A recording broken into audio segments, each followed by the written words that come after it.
The Black Company by Glen Cook is the first of 9 that make up the Chronicles of the Black Company.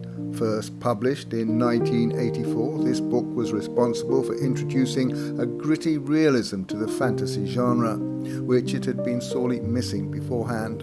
It follows the fortunes of a small army of mercenaries as they fight battles for the ancient and malevolent wizards who are their masters. The fantasy genre owes a debt of gratitude to Glen Cook for introducing realistic characters and trying to avoid fantasy stereotypes. The mercenaries in the Black Company behave like real soldiers might. It doesn't glorify war, it's just people getting on with the job. And, as in all the best fantasy, nothing is black and white. There are plenty of grey areas and no real heroes. The series is said to be popular among veterans who've served. I was gripped from the first page of the book. It is often said that when a writer submits a manuscript to an agent in the hope of getting it published as a novel, the first few pages should grab the reader's attention and draw them in. The opening pages of The Black Company certainly do that. The novel places this mercenary unit in a dark, gritty fantasy world where they serve a powerful, mysterious sorceress known as the Lady and fight brutal battles on her behalf. The story is told by Croker, the company's physic and chronicler, whose journal reveals the harsh realities of war. They battle against great odds in a corrupt and chaotic universe. The characters leap off the page. The Lady has 10 wizards bound to her through magic, who must do her will.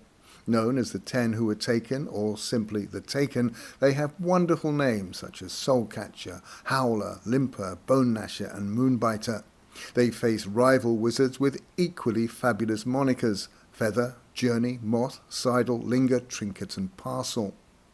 The series has a magic system, but it leaves a lot to the imagination. As in The Lord of the Rings, it is largely inferred rather than mapped out in detail, which is how I prefer my magic explained.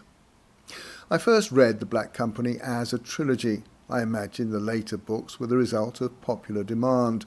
I don't know whether Cook planned to write 9. To me, the first 3 books, The Black Company, Shadows Linger and The White Rose, stand head and shoulders above the rest. But whatever the reason it became a series of 9, I hope he earned a decent crust from it. He certainly deserved to. Cook is also known for a series of books about a hard-boiled detective named Garrett who operates in a world riddled with magic, and for his very well-received Dread Empire series.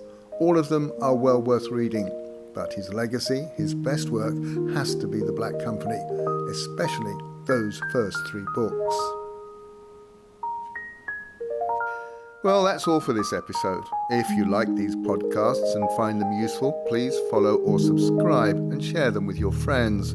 If you want to help with the cost of making them, you can buy me a cup of coffee.